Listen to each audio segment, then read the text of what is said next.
जय हिंद दोस्तों, कैसे हैं आप। तो आज के इस वीडियो में मैं बताना चाहूंगा कि आपके एनडीए में किस तरह के क्वेश्चंस पहले आते थे और अब किस तरह के आते हैं। और बच्चे मुझसे बोलते हैं कि सर क्या इस बार जो पैटर्न है क्या हमेशा अब ऐसा ही रहेगा या फिर ऐसा लग रहा है कि जैसे इस बार पेपर इजी है। तो मैं बताना चाहूंगा, एक बार थोड़ा सा इस वीडियो के लास्ट तक रहिएगा क्योंकि आपके जो भी डाउट्स हैं वो सारे के सारे मैं इस वीडियो में दूर करूंगा। तो ध्यान दीजिएगा, अगर मैं 4-5 पेपर से पहले अगर मैं देखूं कि हाँ किस तरह के क्वेश्चन आपके एनडीए में आते थे, तो यहां पे स्पॉटिंग द एरर के जो क्वेश्चंस हैं ये तो आपके शुरू से ही आ रहे हैं।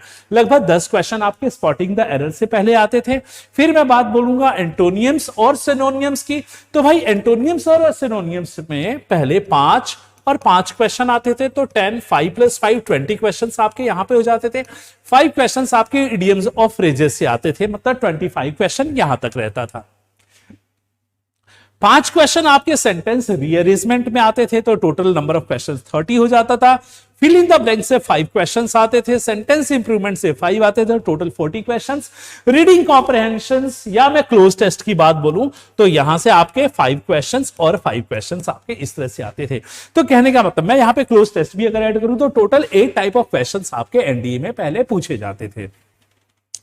अब बारी आई कि भाई बच्चे बोलते हैं कि सर ऐसा क्या हुआ कि अब इस तरह के क्वेश्चंस आप हमारे पेपर में कम आते हैं।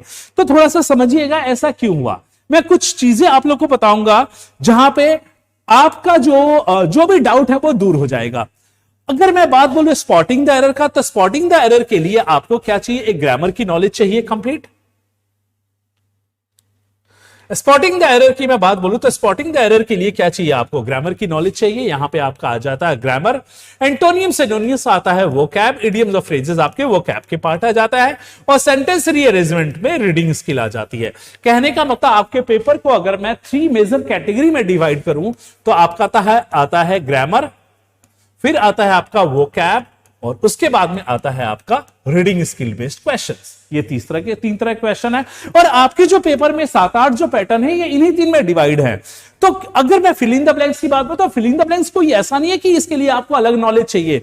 भाई अगर स्पॉटिंग द एरर मतलब ग्रामर और वोकैब की अच्छी नॉलेज है, यही तो क्वेश्चन आपके फिल इन द ब्लैंक्स बनाते हैं। इसी तरह के क्वेश्चन तो आपके सेंटेंस इंप्रूवमेंट बनाते हैं। सेंटेंस इंप्रूवमेंट का क्वेश्चन उठाइए, 5 क्वेश्चन उठाएंगे तो उसमें 3 ग्रामर बेस्ड होगा, 2 वोकैब बेस्ड होगा, या उल्टा हो सकता है 3 वोकैब बेस्ड हो सकता है, 2 ग्रामर बेस्ड हो सकता है। तो fill in the blank sentence improvement आपके वोकैब और ग्रामर का ही पार्ट है। और रही बात रीडिंग कॉम्प्रहेंशन, तो भाई रीडिंग स्किल अगर आपकी अच्छी है बड़ी इजीली हो जाएगी। तो सेंटेंस रीअरेंजमेंट एक रीडिंग कॉम्प्रहेंशन का पार्ट है।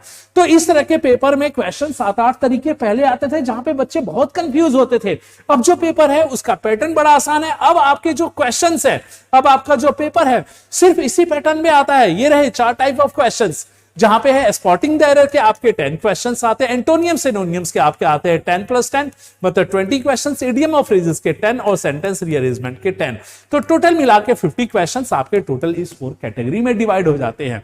तो आने वाले पैटर्न जो है मुझे नहीं लगता कि कोई ज्यादा चेंज होगा या पहले की चीजें रिपीट होंगी, क्योंकि ये देखा गया कि जैसे जैसे चेंज होता है तो पार्ट्स जो है पहले का जो पास्ट है वो रिपीट बहुत कम होता है। तो मुझे लगता है कि शायद इसी पैटर्न पे ही मोस्ट प्रॉब्ली आपका इस बार का भी पेपर आएगा। तो उम्मीद करता हूं कि आप जो अपनी तैयारी है वो ग्रामर, वोकैब और रीडिंग बेस्ड तो आप करेंगे। ये 3 कैटेगरी से करेंगे तो बड़े इजीली ये सारी चीजों का आप आंसर कर पाएंगे। बहुत सारे बच्चों का डाउट है कि भाई अब हमारे पास में टाइम कितना बचा और हम तैयारी कैसे करें, और हमारे लिए क्या ये सही टाइम है या नहीं है। तो जी हाँ, मैं बताता हूं कि ये बिल्कुल परफेक्ट टाइम है, क्योंकि रिपब्लिक डे के ओकेजन पे अनअकैडमी आपको ऑफर दे रहा है 20% ऑफ अपने सब्सक्रिप्शन पे।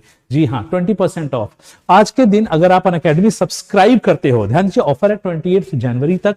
रेफरल कोड अगर आप यूज करते LWS10 ये रेफरल कोड, तो अनअकैडमी आपको अपने सब्सक्रिप्शन पे 20% ऑफ प्रोवाइड करता है। 20% ऑफ एक अच्छा खासा डिस्काउंट है, ठीक है। और उसके बाद मैं बताना चाहूंगा कि इसके बाद में अगर आप ये ज्वाइन करते हैं तो आप कौन से बैच में अपने आप को एनरोल करेंगे। तो जी हाँ, जो बैच आपके लिए है ये है आपका, हाँ ये तो है, जो बैच आप एनरोल करेंगे, यस ये है आपका प्रतिज्ञा बैच। ये प्रतिज्ञा बैच है जहां पे कि LWS की डेडिकेटेड टीम आपको एनडीए की तैयारी कराएगी। आपको बस करना क्या चीज है, जाना है अनअकैडमी के बैचेस में, आपको मिल जाएगा ये प्रतिज्ञा बैच। फटाफट जाइए, आप इसमें अपने आप को एनरोल कीजिए। अगर अनअकैडमी सब्सक्राइब नहीं किया तो आज ही सब्सक्राइब कीजिए, क्योंकि सब्सक्रिप्शन पे अनअकैडमी जो आपको प्रोवाइड कर रहा है वो कर रहा है आपको 20% ऑफ। तो उम्मीद करता हूं जानकारी आपको बिल्कुल बहुत सही लगी होगी और आप अनअकैडमी के साथ जुड़ेंगे और मौका पाएंगे अपने एनडीए की प्रिपरेशन का एक बेहतरीन एजुकेटर्स के साथ। जय हिंद।